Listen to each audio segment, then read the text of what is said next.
Wait kayo sa update. Oh, sige. Okay, ito okay, pag-usapan natin. Oo, naku, putang ina. Araw-araw na trial na. Bakit? Senator, ano pangalan mo? Senator Tuta Soto. Bakit atat na atat ka na? Ha? Bakit atat na atat ka na? Wala pa nga sa inyo yung impeachment. Hindi nyo pa nga alam kung makakapasa yan sa Committee on Justice. Hindi nyo pa nga alam kung makakakuha kayo ng 100 o ng 1/3 vote dyan sa House of Representatives. Eh. Kayo talaga, oh. Di ba? Wala pa nga. Bulungan mo na yung House of Representatives. Sabihin nyo, i-fast track nyo na yan para mabilis na kami dito. Araw-arawin namin yung putang ng impeachment na yan. Di ba? Kami araw-arawan namin yan. Kayo dyan sa House. Kayo dyan sa House, bilis-bilisan nyo. Kasi naiinip na itong si Tito Soto. Gusto na maging Vice President. Anak kayo ng syoktong kayo. Gusto na maging Vice President ni Tito Soto eh. Ang bagal-bagal ninyo dyan. Di ba? Ba't ang bagal-bagal ninyo dyan sa House? Iakyat na kagad dyan dito sa Senado. Mangalap na kayo ng 1/3 vote. Oh. I-fast track nyo na yan. Huwag nyo na padaanin yan sa Committee on Justice. Oh, tangina ninyo. Ang gulo-gulo ninyo. Di ba? Excited ka masyado. Patay tayo dyan. Oh, sige nga. Oh, si Elizabeth, oh. Tagal-tagal ninyo eh. Oh, araw-araw na raw ang hearing. Bakit ba excited kayo sa takot, aminin nyo na, takot talaga kayo sa 2028. Oh, i-forward nyo na. O kaya nga, i-forward nyo na. Bilisan ninyo. Isabit nyo kagad sa Senado. Anak ng putyang ina. Kasi nga ito so, alam nyo, sobrang takot nyo sa 20. Alam nyo, dahil sa mga political, sa mga, ano tawag nito? Sa sarili, sa mga ambisyon ninyo, sa mga kapakinabangan ninyo. Ayan. Sino ba makikinabang yan? Di ba si Tito Soto rin? Oh, sila lang din, di ba? Kaya gustong-gusto na nila. Diyan kayo nagkakamali. Ano kaya ang basa nila? Ano kaya ang basa nila dito sa 2028 election? Sa palagay ninyo? Kasi wala nang ibang dahilan eh. Kailangan na nila pabagsakin si BP Inday. Kasi pag gagawin nila yan sa 2027, hindi na nila kayang gawin yan. Bakit? Magbabalintungan na lahat yung mga yan eh. Putang na mga politiko na yan, puro yung mga balimbing mga hayop na yan. Kagaya nito ni Soto, kagaya nito ni Lacson, at ng iba pa. Lahat naman yan may mga pansariling interest. Di ba? Andali, ayusin ko lang ilaw ko.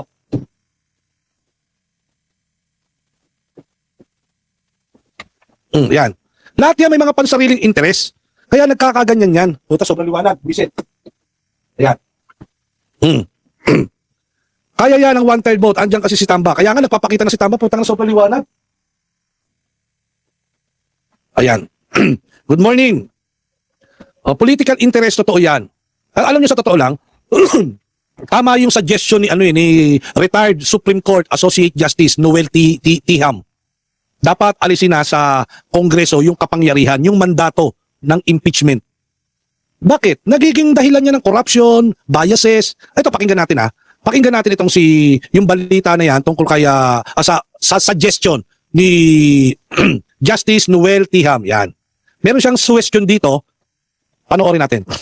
Sa mga nagsusulong na baguhin ng saligang batas, suhestyon ni retired Supreme Court Associate Justice Noel Tiham na alisin na ang mandato ng impeachment sa Kongreso. Anya, bunso nito ng matagal ng bahid ng katiwalian, pagkiling, pagtatangi, impluensyang pampolitika, favoritism, partiality, at kakulangan ng independence sa Kongreso. Di ba?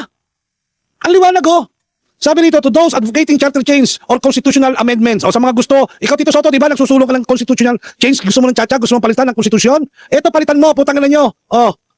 Suggestion, makinig ka sa suggestion ni retired Justice Noel Tiham. Na alisin na ang mandato sa Kongreso patungkol dyan sa impeachment dahil tainted history of corruption, bias, prejudice, political influence, favoritism, partially and lack of independence. Di ba? Bakit? Bakit? Di ba? Totoo naman yan. Yo, Bakyut, shout out sa'yo. Totoo naman ito eh. Ulitin natin. Bakit? ng saligang batas, suhestyon ni retired Supreme Court Associate Justice Noel Tiham na alisin na ang mandato ng impeachment sa Kongreso. Anya, bunso nito ng matagal ng bahid ng katiwalian, pagkiling, pagtatangi, impluensyang pampolitika, favoritism, partiality, at kakulangan ng independence sa Kongreso. Dagdag pa nito, dapat lumikha ng independent impeachment court na binubuo ng mga retired justices ng Korte Suprema, retired na mga mambabatas at mga dating Pangulo, Vice Presidente o Cabinet members na subok na ang competence, integridad at katapatan. Gayunman, umani ito ng iba't ibang reaksyon. Ayon kay House Committee Puta, nagsipagpalaga lang agad yung mga gago. Putang ina, di ba? Soto boy yung may niluluto. Kaya nga eh. Oh. O paano yan? Dapat Supreme Court na lang ang mag-impeach sa mga impeachable official. Hindi. Kasi nakabuo nga kayo ng ICI, di ba? Oh, yung ICI nga, putang na, anak ng putya talaga yan, oh. O paano yan? Ano reaksyon ng mga buang? Pakinggan natin. Gayunman, umani ito ng iba't ibang reaksyon. Ayon kay House Committee on Justice Chairperson at Batangas 2nd District Representative Jervy Luistro, wala itong nakikitang masama sa kasalukuyang sistema kung saan nasa Kongreso ang kapangyarihan ng impeachment. Dagdag pa nito, salungat sa prinsipyo ng right sizing sa pamahalaan ang pagkakaroon ng independent impeachment court. And I think we are good. We are observing the separation of power. Putang ina, we are good. We are observing the separation of power. Pero meron kayong political agenda. Meron kayong political leaning. Tangina ninyo. Sino maniniwala sa inyo? Di ba? Eh, tapos mukha pa kayong mga pera. Oh. Mirna de Guzman, shoutout sa'yo. Mirna de Guzman, shoutout. Di ba? May political leaning kayo eh. May political agenda. Mukha kayong pera. Pagkatapos sasabihin mo, okay lang kayo? I think we are good. We are observing the separation of power. Tapos pag nakikita naman ng isang branch na parang nagkakaroon ng paglampas sa supposed na kapangyarihan ng isang branch, we observe din naman and we accept the principle of checks and balances, no? And I think the current impeachment process is okay. Kailangan lang natin sigurong i-reconcile the decision of the Supreme Court and the independence of the. Kailangan lang i-reconcile. Putang na mga. Hindi nyo nga, kino-question nyo nga yung desisyon ng Korte Suprema eh. Di ba? Di ba si Chua? Si Ridon. Ultimo nga ikaw. Ultimo nga si Senator Soto. Kini-question niya. Oo, yung desisyon ng Korte Suprema eh. Tapos sabihin nyo, okay kayo? Tangina ninyo. Di ba? Sige. Parang kabaliktaran yung mga pinagsasabi mo dyan sa totoong ginagawa ninyo. Of the Supreme Court and the independence of the legislative in as far as the impeachment process is concerned, no? It will be contrary to the principle of right sizing sapagkat masyado ng bureaucratic ang ating government. Ayon naman kay Senate President May suggestion niya ako eh. Oo. Sabi nila, masyado ng yung right sizing. Masyado na lang marami ang ating bureaucratic government. Mas maganda siguro buwagin na yung Kongreso. Di ba? Buwagin na lang yung Kongreso. Dati panahon ni Ferdinand Edralin Marcos, tinanggal na niya yan eh. Binuwag niya yan eh. Pinalitan niya ng mga assemblyman niya mga yan eh. Soto, posibleng pag-aralan ng proposal ni retired Justice Tiham, pero may agam-agam din ito sa panukala. That will be less burden on the Senate actually. Pwede pag-aralan yun. Except na ang nakikita ko lang na hump dyan sa suggestion na yan, puro appointed yan. Unelected. Ang dating ng Constitution kasi, kaya nilagay sa Senate, elected representatives of the people, ang Congress at saka ang. Wala namang problema yan. Pagpalagay na natin. Di gawin ninyong elected. Elected. Pumili yung mga may pangalan, yung mga respetado. Gawin natin elected, magkaroon tayo ng eleksyon para maging impeachment court. Para sila yung namamahala pagdating sa impeachment. Mas maganda yun. Gawin natin elected din. Iboto na lang natin. Halimbawa si Chori-Chori, puta gusto kong tumakbo bilang isang impeachment court. Kaya lang paano kung walang impeachment sa loob ng isang administrasyon sa loob ng 6 na taon? Di sumisweldo sila, di ba? Kaya yun ang magiging problema. Ang Senate. Bago naman maalis ang kapangyarihan ng impeachment sa Kongreso at makapagtatag ng independent impeachment court, kailangan munang baguhin ang saligang batas. Si House Deputy Minority Leader at ACT Teachers Party List Representative Antonio Tino nananatiling tutol sa charter change. Ito naman sa ibang mga bansa, yung mga ibang sistema ng gobyerno, meron talagang separate or independent impeachment court. That could be studied. Pero, as I said, matagal na tayong tutol sa charter change, lalo pa kung ang agenda ay yung mga nabanggit, changing economic provisions at saka removal of term limits and so on. Ngayong 20th Congress ang kauna-unahang pagkakataon sa kasaysayan ng bansa na kapwa na harap sa impeachment complaints ang Pangulo at Vice Presidente ng bansa sa Kamara. Ayon kay Rene Sarmiento, isa sa mga nagbalangkas ng 1987 Constitution. Rosalie Coz, UNTV News and Rescue. Diyos ang aming sandigan. Kayo okay ba kayo dun sa suggestion? Bakit? Kasi nga, corrupt. Nababahira ng corruption yung mga. Totoo naman yung sinabi ni Justice Tiham eh. Totoo naman yun. Nababasa ba ninyo? Anong sabi? To those advocate advocating charter change or a constitutional amendment, may I suggest that the power of impeachment be removed from Congress because of its tainted history of corruption. Ito totoo naman yun. Nagkakabigayan naman talaga para ma-impeach ang isang mataas na opisyal ng gobyerno. Pati yung impeachment, ginagawa nilang negosyo. Tapos, nagkakaroon ng biases, bakit? Kasi nga, kalaban sa politika. Yan, political influence, prejudice, favoritism. Isa pa yan, putang ina yan, di ba? Totoo naman. Totoo naman lahat yung sinabi ni Justice Tiham, di ba? Dahil lang gusto nila ma-impeach si BP, marami silang babagawin. Kaya nga Ay, nako, malutin yung moto. Kasi nga, desperado na sila. Desperado sila pagdating sa impeachment. Desperado sila sa 2028. Yun naman talaga ang gusto nilang mangyari. Bakit? Biruin nyo, nasaan na ba yun?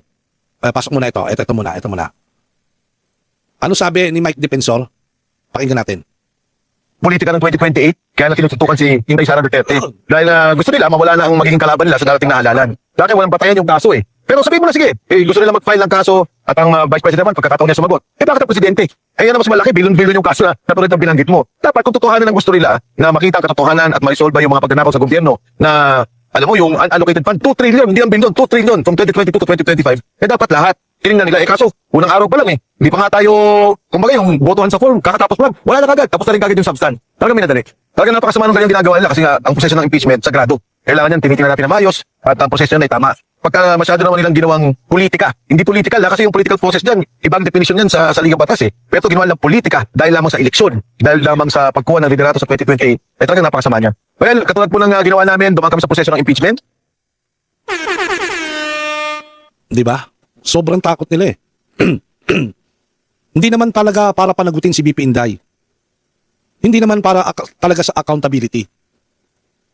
Kaya gusto nilang matanggal sa posisyon o ma-impeach si BP Inday, hindi dahil doon.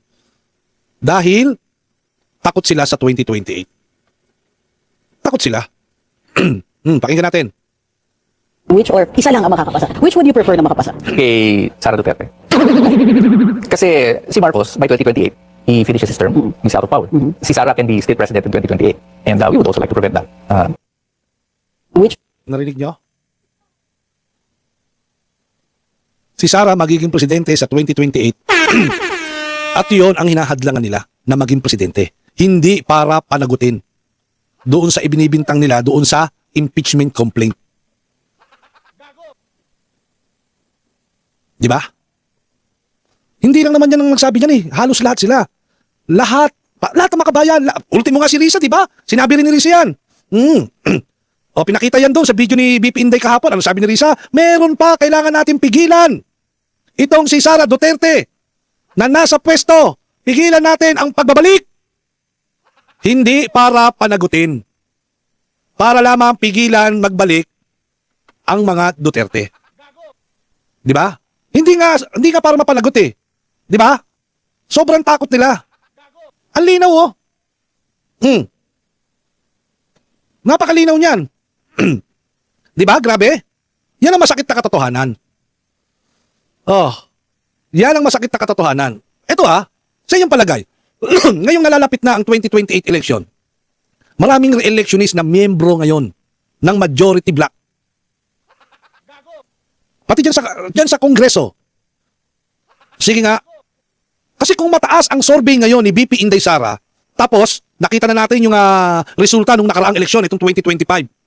Kung gaano kalakas yung puwersa ng Duterte na kayang magpanalo ng kandidato. Lalong-lalo na si BP Inday. Di ba? Na napakataas ng survey ngayon. Sigurado. Sa palagay mo kaya, magbabago ang desisyon o hatol sa impeachment ni BP Inday? Sige nga, ano magiging epekto niyan? Diretsoy na natin to. O impeachment ni BP Inday Sara ay hindi yan huhusgahan. Hindi yan huhusgahan ng kung guilty ba yan o acquitted ba yan. Ang maghuhusga diyan yung survey.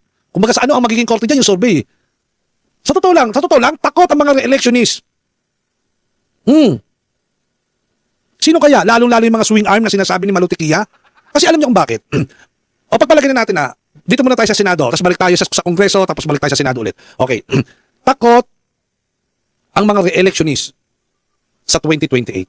Ito para sa akin lang maraming senador ang tatakbo. Lahat sila nakaabang sa survey. Sa Pulse Asia, ano pa mga survey? SWS, Okta Research, Publicus. Ngayon, nangunguna si BP Inday Sara. Buong-buo ang mga Duterte base. Napatunayan na yan ng 2025 election. Kayang magpanalo ng kandidato ng Duterte machinery. Kahit na binabatikos, kahit kinakasauhan, kahit na anong tawag nila, tinawag nilang Inday Lustay, tinawag nilang Baliw, tinawag nilang kung ano-ano, panalo pa rin.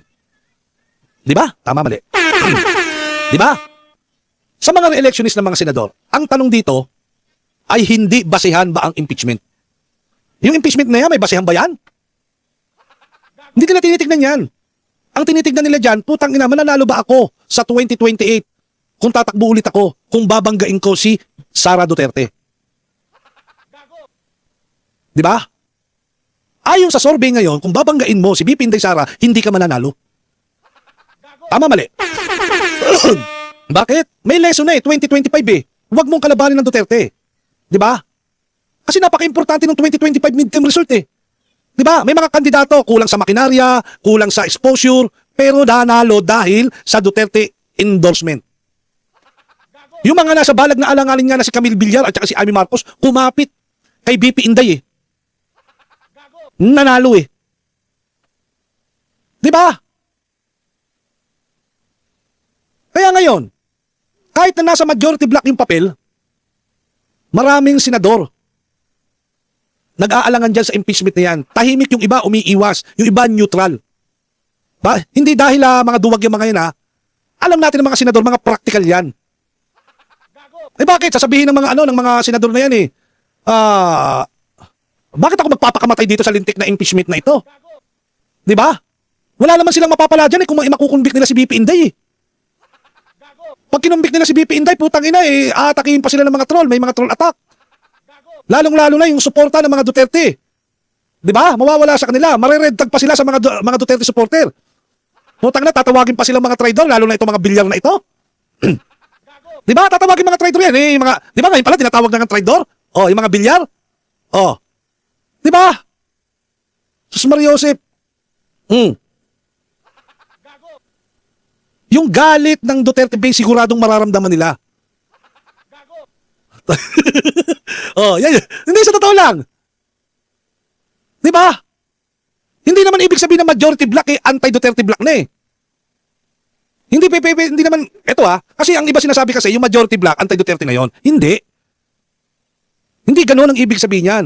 Kasi yan yung basa ng ng publiko Yung majority sa Senado, hindi naman ideological yan Hindi naman moral block yan Yung majority sa Senado, survival block yan. Kapag mataas na si BP Inday Sara sa survey, kapag malakas ang Duterte machinery, babagsak din yan. Yung majority kusang lilihis ang direksyon yan. Hindi nila kailangan lumipat ng partido. Tumahimik, kahit na nasa majority block na tumahimik lang sila, bumuto lang sila dyan na not guilty. Todas na Di ba? Diyan lang Ito ang napala nyo dahil sa pagboto nyo kay Marcos. Kaya nga, yan. Tama yan. Sinasabi ko sa inyo. Kasi kung mananatili yung pagtaas ni BP Sara sa survey hanggang 2027, nako, patay kayo. Patay kayo. Paano naman? Hindi, basta 2027 pa yun. Paano kung ngayon ang impeachment na 2026? Yan ang sinasabi ko. Kung ngayon ang mangyayari ang impeachment na yan, magpapanik yung mga yan. Panik na yung mga senador, sa totoo lang. Lalong-lalo na yung mga re-electionist. Bakit? Mainit talaga ang Duterte base. Lalong-lalo na, ang pinag-uusapan na rito, 2028. Ang isip-isip siguro ng mga senador, ganito Putang na, bakit mo kami pinapipili kung mabubuhay kami o mamamatay sa eleksyon, di ba? Bakit mo ako pinipili kung sabi nga na may nabasa ako na post dun sa Optic Politics, political career suicide ang mangyayari kapag kumalaban sila sa mga Duterte.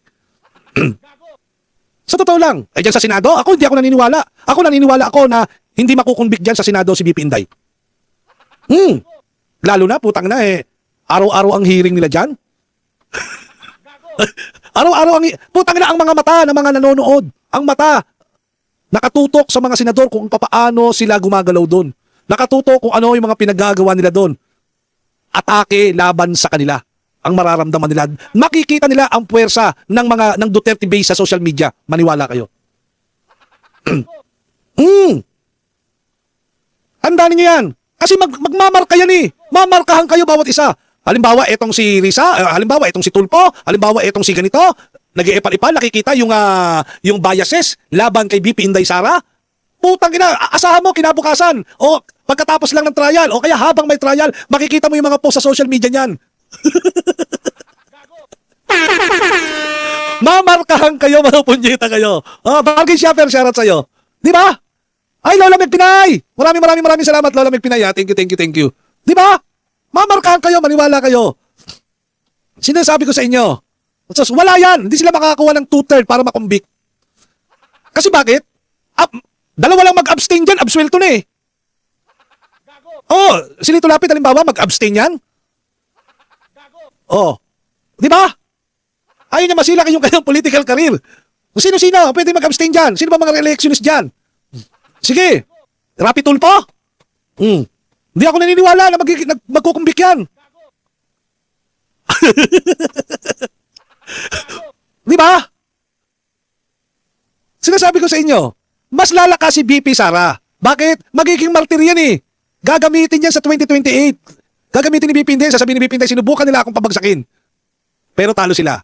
Di ba? Pero para dun sa mga bumoto laban sa kanya, markado na sila. High risk na sila sa 2028 election. Sa totoo lang. Halimbawa, ganito, ang mangyari. Pwede maging scenario dyan? Halimbawa, nagkaroon ng trial, may conviction. Oh. Ito ang pinakadelikado sa Senado. Kaya ayaw nila, kahit na mangyari, tanggal si BP Inday Sara sa pwesto. Pero hindi automatic, patay na ang Duterte brand. Halimbawa, napatanggal nila si BP Inday Sara sa pwesto. Ano magiging epekto niyan? Rage vote yan. Magkakaroon niya ng sympathy wave, tama. Oo. Di ba? Magkakaroon ng consolidation ng mga Duterte base yan sa 2028. Mamarkahan pa rin sila. Kung hindi nila mapapatakbo si BP Inday Sara sa 2028, sigurado may tatakbo galing sa Duterte base. Sino sisisihin dyan? Ng mga tao. Yung mga senador na bumoto ng guilty. Tama, magkakaroon ng major backlash. Yan ang mga dahilan kung bakit ayaw ng mga re-electionist sa conviction. Kahit sabihin pa natin na mayroong ebidensya. Di ba? Mas gugustuhin nga ng ibang senador dyan, si Tito Soto lang naman may gusto ng trial eh. At saka si Risa Ontiveros eh. Mga dilawan eh. Pero karamihan dyan ayaw nila ng trial. Bakit? Bantay sarado sila eh.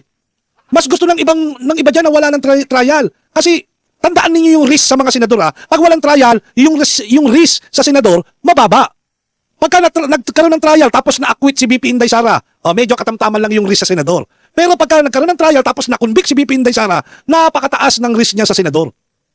Tandaan niyo na sa politika ha, pipiliin mo palagi yung pinakamababang risk. Hindi yung tamang gagawin mo. Yung pinakamababang risk niyan. Di ba? Lalo na ngayon, yung timing ang pinaka-susi dyan. Kung ngayon mataas si BP Inday Sara, protektado si BP Inday Sara ng survey, malakas ang Duterte machinery. Lalong-lalo na ngayon, yung oposisyon, napakahina, mga koalisyon nila. Ang problema si Comelec George, hindi, noon, ginawa na rin nila kay PRRD yan eh. Dinaya na nga ng 5 milyon si PRRD, nanalo pa rin eh. Kaya kasi kung mapapansin ninyo yung Senado ngayon, isa lang ang maingay eh. Tito Soto lang eh. Maniwala kayo. Mas malaki pa nga. Kaya nga eh. Ito nagtataka ako Isa pa sa nakapagtataka ko, araw-araw daw ang hearing. Araw-araw ang hearing, putang ina niyan, sabing gano'n, araw-araw ang hearing, di ba? Sabi ni, si Tito Soto, araw-araw, nagtataka ako, Tito Soto. Gusto mo araw-araw ang hearing, bakit ba? Pwede pala araw-araw no? No? Pwede pala ang araw-araw na hearing. Bakit? Araw-araw. Mula Lunes hanggang Biyernes, alas 3 ng hapon. Diba? Patay kayo dyan. Pero okay lang araw-arawin ninyo yan. Walang problema. Tama ka naman dyan eh, araw-araw para mabilis. Pwedeng araw-araw ang impeachment trial. Wala namang provision sa Constitution na tuwing session days lang eh. Kasi yung impeachment court, yung Senado ang mabahala dyan. Pwede mag-commit yan ng full-time schedule. Ibig sabihin, kung gusto ng Senado na araw-araw, kaya. Pero ang tanong, kung kaya pala ng Lunes hanggang Biyernes para sa impeachment, bakit hindi kaya para sa Blue Ribbon Committee hearing sa DPWH flood control scam? Bakit? Kung gusto niyo pala para mapabilis ang pananagutan, bakit dito sa nakawan ng mga kontraktor, congressman, senador, ano pa, DPWH official, proponent, bakit hindi niyo magawa yung araw-araw? Sige nga. Kasi yung impeachment target si BP Inday para sa 2028. Isang tao lang yun eh. Pag inaraw-araw nila yung Blue Ribbon, tatamaan buong sistema ng Kongreso. Buong system ng gobyerno. Sa impeachment, isang target lang, BP Sara. Malinaw yung kalaban nila dyan, si BP Inday lang.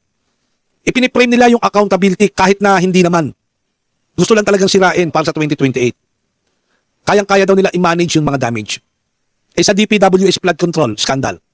Tangina yan, araw-arawin nyo naman. Ang daming target dyan. Andyan yung mga DPWH official, contractor, mga sitting congressman, former House Speaker, Presidente, mga budget proponent. Ultimo nga leadership ng House. Mga kaalyado nyo dyan sa Senado. Ultimo mga campaign donor ninyo ng mga contractor. Sige nga. Bakit hindi nyo magawa araw-araw yan? Yung Blue Ribbon Committee. Bakit? Araw-araw na may masusunog dyan? Ha? Karamihan sa mga masusunog, mga kasamahan nyo? Tropa nyo?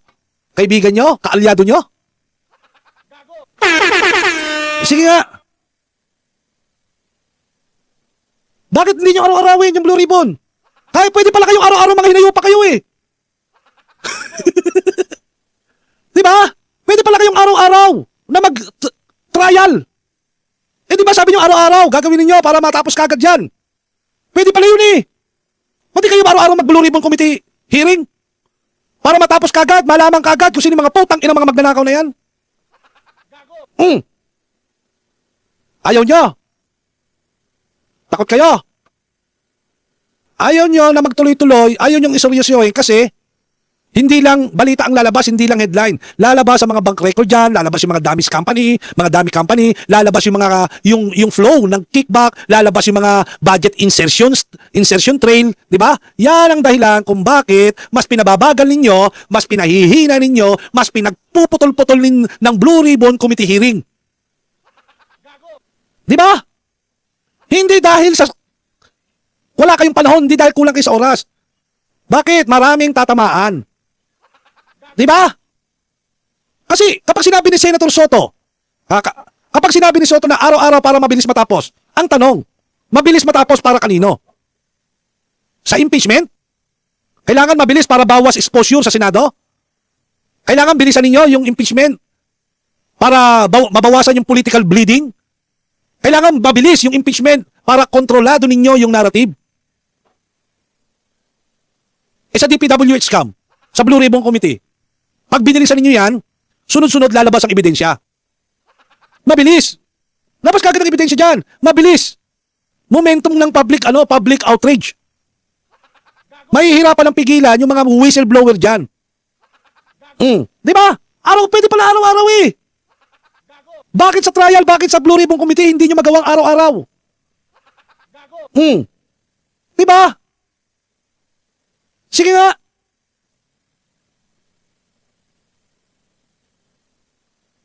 Ang gusto nyo sistema eh, drag the corruption, rush the impeachment eh. Ang masakit pa rito, kayong mga senador, may constitutional duty kayo pagdating sa budget corruption. Di ba? Ang power of the purse nasa inyo. Ibig sabihin, kung merong malawakang nakawan sa flood control budget, yan ay direktang failure ng legislative oversight. Kaya pag pinag-uusapan yung impeachment araw-araw, tapos yung budget scam, ini-schedule ninyo, gugustuhin lang ninyo mag-hearing kung gusto ninyo, kung kailan lang kayo available, mga hinayupa kayo, ano ang messaging niyan sa public? Halatang halata, mas mahalaga yung political ninyo na laban kaysa sa bilyong-bilyong piso o trilyong piso na ninakaw? Ha? Soto! Ano na? Lacson! Pwede pala trial araw-araw mo. Bakit yung committee hearing ninyo dyan sa Blue Ribbon? Para mapatagot na yung mga hinayupak na yan, para maglutangan na yung mga ebidensya, mga testigo, para may mapakulong na mga animal kayo. Bakit ayaw niyong araw-araw? Ha? O ano ibig sabihin sa pahayag mo, Soto? Selective urgency ka. May urgency kapag ang target si BP Inday Sara. Kapag ang target ay isang political na personalidad na napakalakas pagdating ng 2028. May urgency kapag ipiprame bilang moral high ground. Pero, kapag target na yung sistema na, yung nakawan na, pagtatamaan na yung marami ninyong mga kaalyado, yung mga ebidensya na pwedeng humantong sa mga kaibigan ninyo, sa mga pinoprotektahan ninyo, walang urgency. Walang araw-araw. Sige nga. Magaling kang kupal ka. Tama, tiklop kayo eh. Atat kayo sa 125 million. Araw-araw ang hearing. Hearing trial. Pero sa nangyaring nakawa na bilyon-bilyon, daan-daan, trilyon pa nga. Kung kailan nyo lang maisipan. Okay lang kayo? Hindi nga, Soto. Kayo dyan sa Kongreso na linis-linisan, kayo Risa Ontiveros. Kayo po Kiko Pangilinan. Kayo ba Makino? Sige nga, bakit? Paki-explain nga mga punyeta kayo. Ano, Jeff Rivera, bakit ba? Sige nga. Ha? Bakit? Mas ligtas ba ng banggain ang isang BP Inday kaysa hukayin yung pinaka may kasalanan? O baka mahukay nyo yung sarili nyong, ano ba mahukay sa inyo? Bakit pigil na pigil kayo dyan? Diyos mo yung naman yun, no? Magaling kang kupal ka. Ha? Pwede pala araw-araw eh. Bakit hindi nyo araw-arawin yan? Dapat nga araw-araw kayo dyan kasi bakit? Ang dami namatay dyan. Sa baha na yan. Ang dami ninakaw, ang dami nasirang kasangkapan, mga property.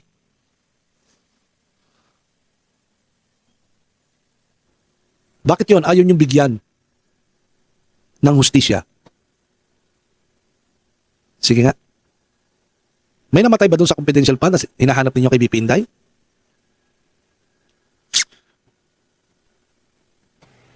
May mga nasira bang property? May mga pananim ba na nasira doon?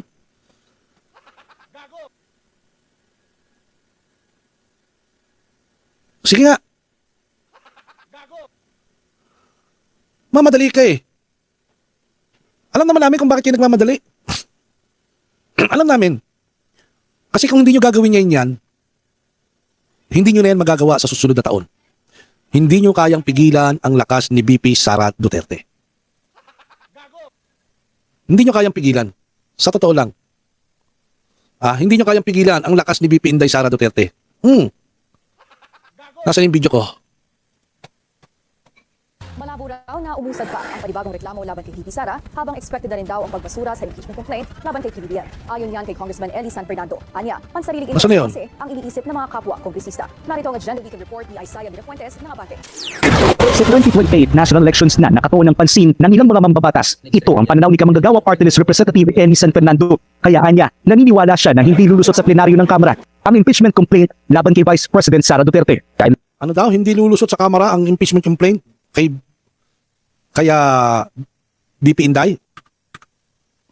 Kaya anya, naniniwala siya na hindi lulusot sa plenaryo ng Kamara ang impeachment complaint laban kay Vice President Sara Duterte. I'm not a member of the Committee on Justice, but tingin ko lulusot yan sa Committee on Justice at aabot sa plenaryo yan. Pero pagdating sa plenaryo, ang aking tansya ay hindi makakakuha yan ng 1/3 na suporta mula sa members of the House. Dahil lahat ay nag-iisip na ng kanilang mga political career sa 2028. May mga nag-iisip na niyan. May mga nag-iisip na. May nag-iisip na. Nako, patay tayo dyan. Magaling kang kupal ka. Mamaya mapaliwanag natin yan ha. Senado nga nag-iisip eh. Lalo na dyan sa House. Di ba? Lalo na dyan sa House. Members of the House. Dahil lahat ay nag-iisip na ng kanilang mga political career sa 2028. May mga nag-iisip na niyan. At yung iba ay marahil na nawalan ng amor o hindi na naging ganun kataas yung kumpiyansa. Kung pagbabasihan daw kasi ang naging takbo na particles of impeachment laban kay VP Sara noong nakaraang taon na bypass umano nito ang Committee Deliberation at agad inakyat sa Senado ang impeachment complaint matapos itong makakuha ng 1/3 na boto mula sa mga mambabatas. Pero para naman kay San Fernando, hindi nakataka-taka ang naging pagbasura ng Committee on Justice ng Kamara sa impeachment complaint laban kay Pangulong Bongbong Marcos Jr. Dahil anya, wala talagang balak ang mga mambabatas na pagalawin ito at sumailalim pa sa impeachment trial. Kung ang climate o ang politika sa loob ng House is dinidim niya na may impeach yan. At kahit naman gaano katibay yung mga ebidensya, kung ayaw ng mga kaalyado na umusad yan, hindi talaga uusad yan. Yun yung nature ng impeachment process. Tinawag din niyang drama at ingay lang ang mga impeachment complaint na inihangin sa Kamara dahil ang lahat ng ito ay para lang daw sa politika at pansariling interes. Nakakalungkot lang kasi dahil dito sa usapin ng politika, naiiwanan din yung iba pang mahalagang trabaho ng Kongreso. At yun yung mga paggawa ng mga meaningful ng mga batas. We are missing the bigger picture. At ano yun, yung mga Pilipino at mga manggagawa mismo, wala namang pakialam sa impeachment. Samantala, sa Lunes, inaasahang ipipresenta sa plenaryo ng Kamara ang naging pagbasura sa impeachment complaint. Okay. Okay. Pag-usapan natin to ha. Pag-usapan natin ito. Puta. Nanay Morning Dew, good morning sa'yo ha. Ay, tanghali na pala. Okay. Ganito oras nagigising si Nanay Morning Dew. Naghahanap ng live ko yan eh. Okay. Pag-usapan natin ito. Ano sinabi? Political suicide o political career suicide sa mga congressman kung itutuloy nila yung impeachment laban kay BP Inday. Malinaw na malinaw yan. Political career suicide. Pero hindi naman pantay-pantay mga epekto niyan. May tatamaan dyan ng todo, yung iba makakalusot. Bakit? Ito himayin natin. Ang tong how you gurn, Sir Buster? Ano ba mga salita to? Oh, di ba? Bakit political move yan sa karamihan ng mga kongresista? Bakit? Kasi yung House member yung pinaka-expose sa galit ng mga botante at makinarya. Bakit? District-based sila eh. Kumbaga direkta yung balik ng boto sa kanila. Di ba? Kailangan nila ng local machinery. Kailangan nila ng funding. Kailangan nila ng endorsement. Sa maraming probinsya, Duterte brand pa rin ang pinakamalakas na political currency. Kung itutuloy nila ang impeachment, permanent record na yan bilang anti-Sara. Madali silang i-label kalaban ng Duterte. Kasama yan sa mga elite. Manila elite. Yan, itong congressman ito, bahagi ito ng demolition job laban kay BP Inday. Markado na kayo. So ito sa 2025, kahit pa 2025, 2026 local alignment, madali silang i-isolate, madali silang i-undermine, madali silang palitan ng mas loyal na kandidato. Tandaan niyo yan. Di ba? Hindi naman pantay yung risk. Sino yung pinakamapanganib dito? Sino yung pinakamataas na risk dito? Yung mga district representative sa Mindanao, sa Visayas. Alam naman natin yan. Duterte-leaning provinces yan. Di ba? Oh, yung mga distrito na yan, mga swing district na nananalo lamang, maliliit lang na margin. Mga walang sariling makinarya yung mga yan. Umaasa lang yan sa national endorsement. Para sa kanila, isang impeachment vote lang pwedeng tumapo sa karera nila. Di ba? Yung mga katamtamang list dyan, yung mga party list lang. Yung mga hindi Duterte aligned. Yung mga incumbent na may mga solid na local dynasty. Di ba? Yung mga safe na sa pwesto, yung mga liberal, mga progressive, safe yan. Karamihan dyan party list. Pero kahit dito, tataas pa rin yung campaign cost nila. Dadami yung mga coordinate attacks laban sa kanila. Lalakas yung negative branding laban sa kanila. Hindi naman instant dead, pero magkakaroon sila, mamarkaran sila, napakalalim ng sugat niyan. Di ba? Totoo lang. Ilan lang ang pwedeng tumaya dyan. Yung mga limitado lang yung term, yung mga pa-retire na, yung may mga national ambition.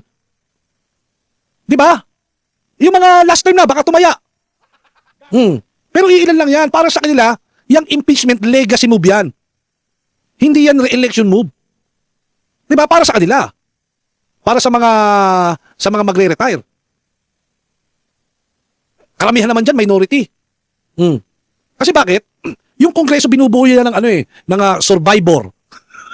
Mga deal maker, yan. Mga pragmatis, yan. Hindi naman mga martyr yung mga hayop na yan.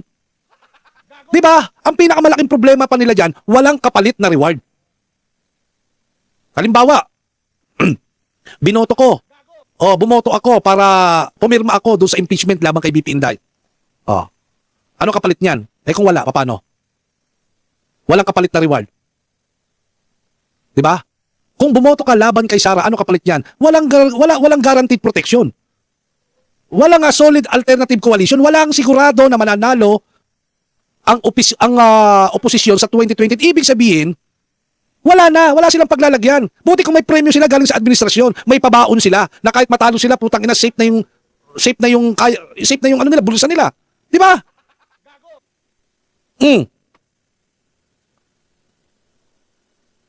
Diyan isisip, totoo yan, isisip nila yung political career nila dyan eh.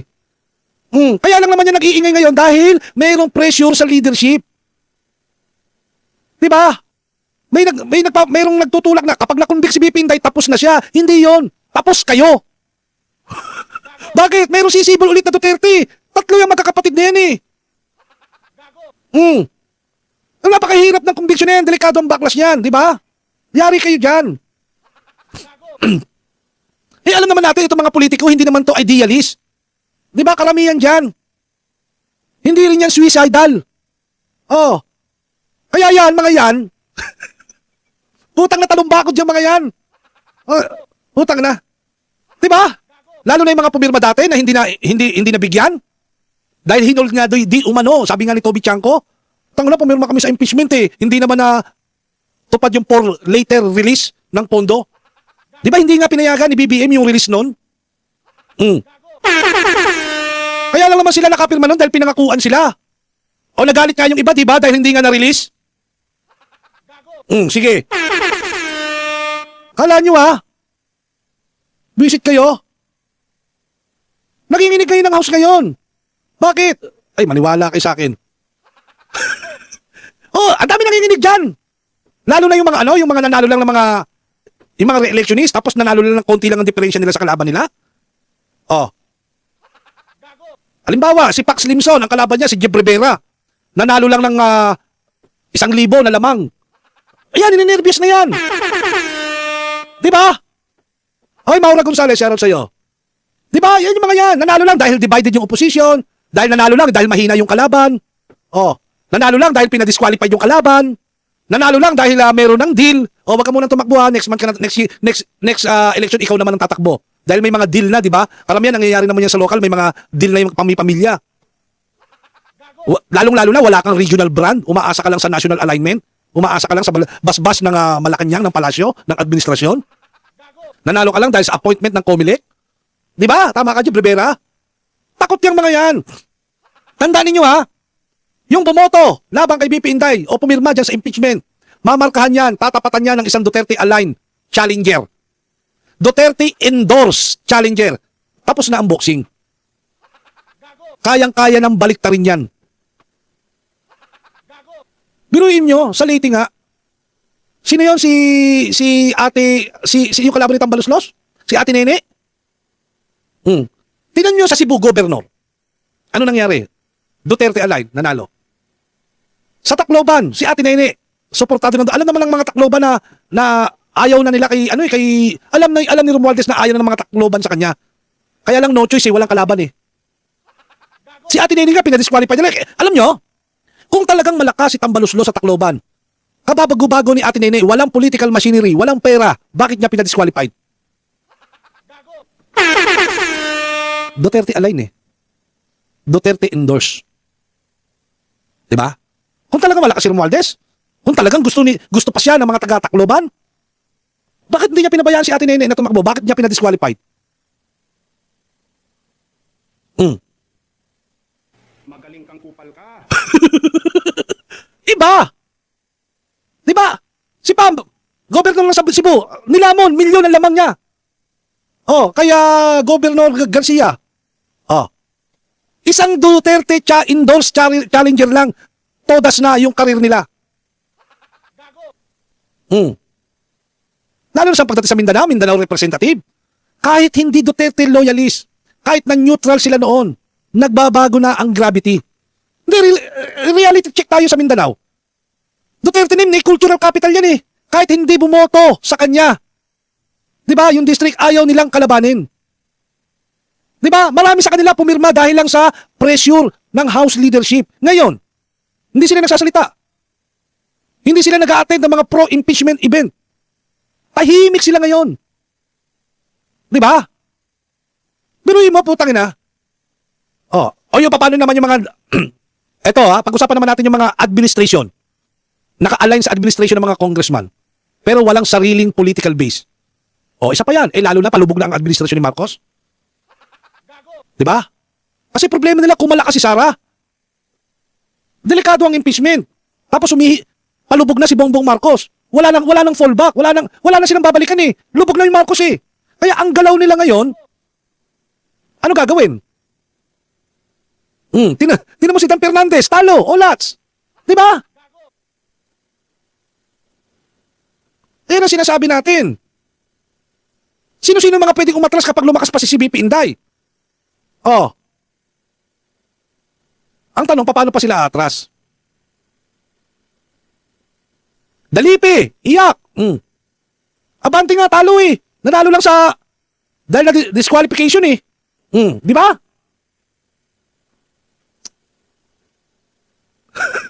Ako, panalo. Walang kalaban, namatay naman. Si Ulaso.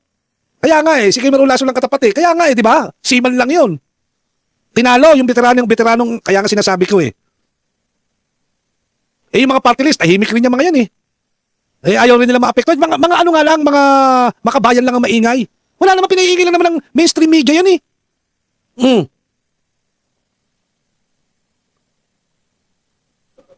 Taga sa kumpanya ninyo?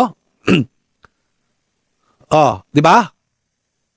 Yan ang sinasabi ko. Wala silang mapapala.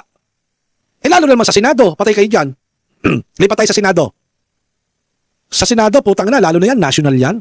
Kakailangan mo, para manalo ka, kakailanganin mo ang boto ng Mindanao at saka Bisaya. Visayas at Mindanao. Di ba? Sa Senado kasi, hindi lang boto ang nakataya dito, buong brand. Kung sa Congress, district survival yung laban, sa Senado iba, national branding. Ibig sabihin, isang impeachment vote, nationwide label yan. Walang local context excuse dyan. Walang district dynamics dyan. Sa 2028, ang tanong sa bawat senador ay simple. Ikaw ba ay kumampi o kumalaban kay Sara Duterte? Sige nga. Sige. Sa national race, binary yung basa dyan eh. Walang gitna. Bakit mas delikado sa mga re-electionist senator to? Sa kasalukuyang Senado, maraming tatakbo ulit. Karamihan dyan, walang solid base. Walang solid ideological base. Umaasa lang yan sa pangalan nila, sa name recall, at saka sa makinarya. Sensitive sa survey swing.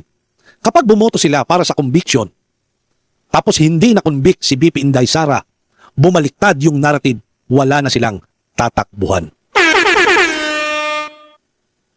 Bumoto sila na conviction, tapos hindi na-convict si BP Inday, wala na silang tatakbuhan. Hindi ka pwede magtago sa region mo. Hindi ka kayang ipanalo kung saang region ka nandoon. Hindi ka rin pwedeng mag-rebrand overnight from administration, from anti-Duterte to pro-Duterte. Diba? Sino mga nanginginig ngayon sa Senado ngayon? Yung mga swing senator. Kagaya nila Mig Subiri, Gatchalian, Loren Legarda. Sino pa? JB Ejercito, kasama ba? JB Ejercito, markado ka na. Sino pa? Alan Cayetano, alam natin yan. Sino pa? Joel Villanueva? Mark Villar. Markado ka rin. Chis, sigurado naman hindi naman niya boboto si Chis eh. Alam opposition yan eh. Mig Subiri. Diba?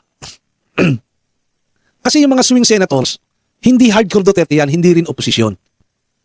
Yung mga profile nila, yung mga pragmatic, mga tahimik, mga institutionalist yung mga tono, ang galawan nila ngayon, hayaan nyo nga magsalita ang proseso. Sasabihin nila, we respect due process. We will decide. Ayun ang gusto nila mangyari ngayon. Ayun mga sinasabi nila ngayon, we will decide when the time comes. Parang ganon. Hindi natin, pag tinatanong mo sila sa interview, sasabihin nila, hindi kami pwede magsalita kasi magiging judge kami. Alam nyo ba kung ano inaabangan nila dyan? Naghihintay sila ng survey. Hindi ebidensya. Di ba? Lalong-lalo na yung mga first-term senator. Isang maling boto, 6 years na stigma.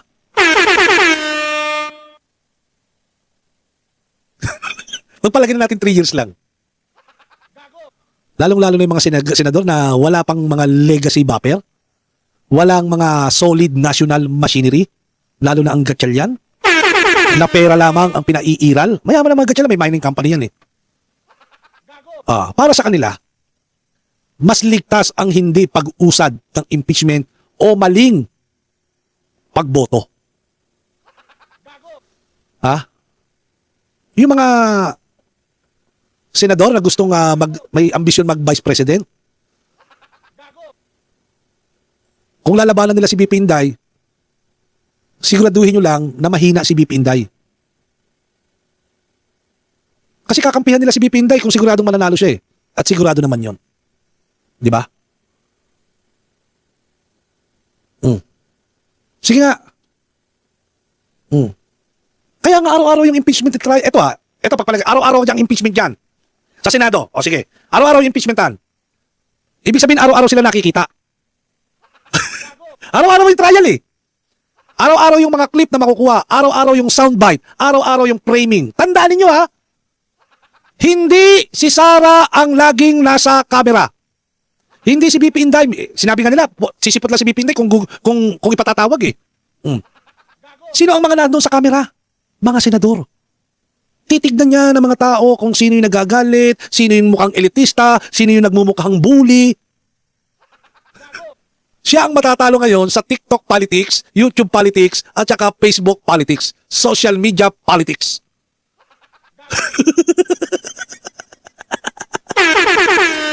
Hindi, sa totoo lang, nightmare yan sa Senado. Yan ang kinakatakutan nila. Pag natuloy yung trial, tapos ay walang conviction na nangyari, lumabas si BP Inday Sara bilang survivor. Lumabas ang Senado bilang divided at saka makikita kung sino yung mga talagang kontra kay BP Inday. Ang resulta niyan, yung mga bumoto laban kay BP Inday Sara, target ng 2028. Yung mga umiwas, yung mga nagmukhang duwag, yan, mamarkahan niya ng mga walang silbi. Triple loss yung mga yan. Lalo-lalo na Senado, walang silbi. Kasi babantayan sila ng mga tao, panunuurin sila eh. Putang na matindi, hindi na tanga mga nanonood ngayon. Tandaan niyo yan. Araw-araw kayo mga memes sa social media. Kung nagtatanga-tangahan kayo dyan, kung bias kayo dyan, kung, putangin na ninyo. Diba? Boss, yung Rapid Tulfo kaya, hindi si Rapid Tulfo kasi may solid base yan eh. Oo. Diba? Yan ang sinasabi ko. Bottom line, dyan sa Senado, kung hindi nila makukumbik si BP Inday, tapos na ang impeachment card, tapos na ang leverage ng Senado, tapos na ang 2028 election. Ultimo nga si Drilon, sinabi yan eh.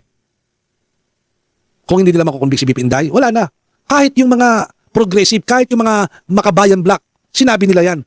Kung hindi makukumbik si BP Inday, tapos na ang 2028 election. Aminado naman sila eh.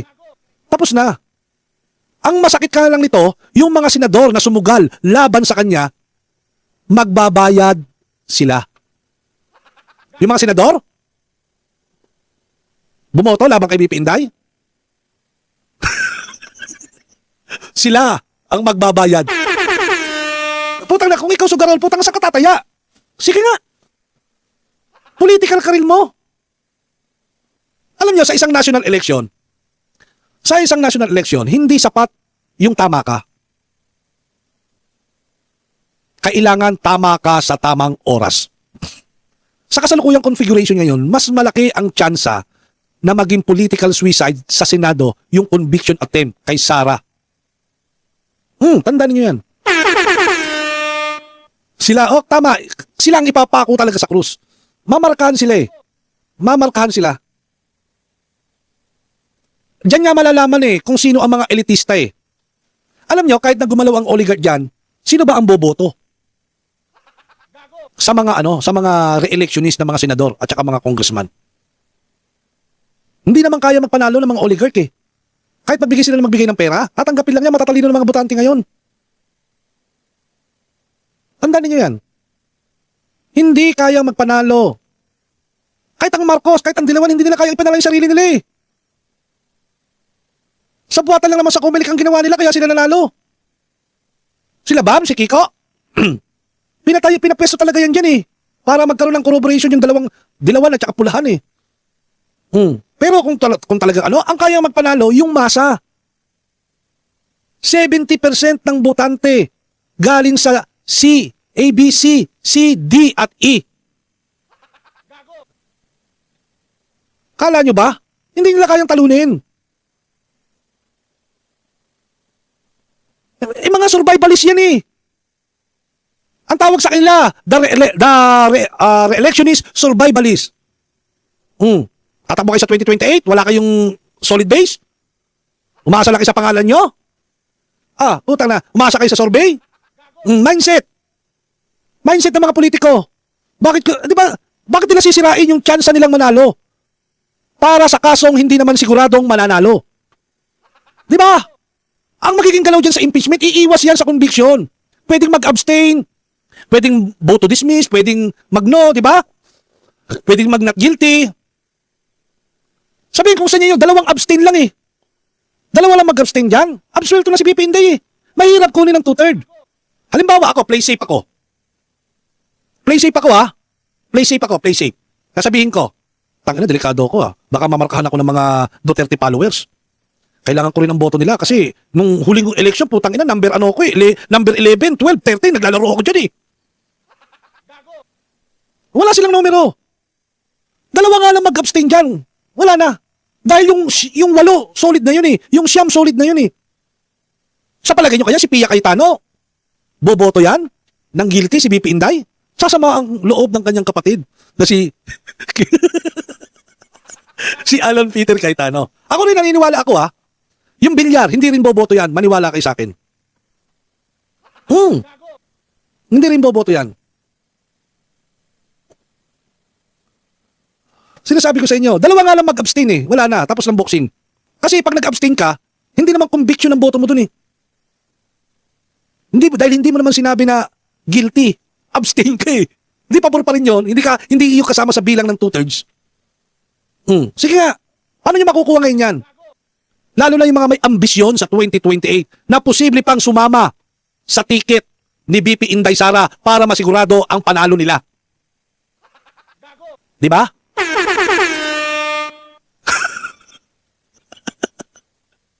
Kaya yung pinapangarap na impeachment itong mga putang inang tong mga ito, ako hindi ako naniniwala na makukumbik yung sinasabi ni Ganon. Sino yan?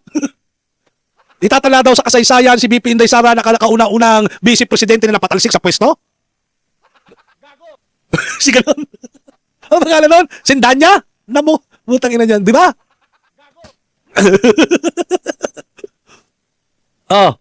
Tsaka boss, matino abogado si P. Kaya nga di ba? Mindset ba? Mindset? Kasi iisipin ng mga senador, ganito na lang lalong-lalo na mga re-electionist. Sa Senado. Hindi, sa senador na lang muna tayo Ano sa iisipin ng mga re-electionist? Ang mindset niyan ganito. Hindi ako pwedeng pumasok sa 2028 election na may kalahating bansa na galit sa akin.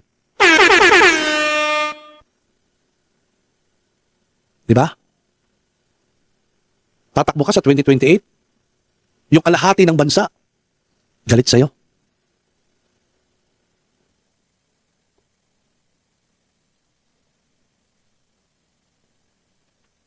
Pwede naman ako maging neutral Di ba? Pwede naman akong privately anti-conviction. Pwede namang sabihin let the people decide. Nagdesisyon na ang masang Pilipino. Ayaw nila makumbik si BP Inday. Makikita naman sa survey. Makikita naman niya sa social media. Di ba? Tama ka dyan, Jeb Rivera. Good luck sa karir ninyo. Lalo na yung mga first time senator. Tangina. Ay, nako. Imposible yan. Ako naniniwala ko hindi nila kayo i-convict. Good luck sa karir ninyo. Di ba? Diyos mio, Marimar. Wag niyo kalimutan mag-like ha. Bakit parang madilim yung comment section natin? Hindi ko nakikitang lumiwanag. Hindi ko nakita lumiwanag. Hindi, todas na rin to sa 2028. Todas na rin yan. Dito tayo kay Eli San Fernando. Tama. Sa impeachment complaint laban kay Pangulong Bongbong Mambabatas na paggalawin ito na bypass umano nito. Yan. Kawawa rin ng ito si Bongbong Marcos. Butang na. Butas na ang bitukan nito. Walang kaumay-umay. Antayin na lang ang eleksyon. Wag lang umira lang Garcia Matic. Kaya nga, isa pa yan. Sige na, yun lang. Magpapaalam na tayo. Kita-kita tayo sa susunod na live. I love you all. Mamwa, chup-chup. Babush.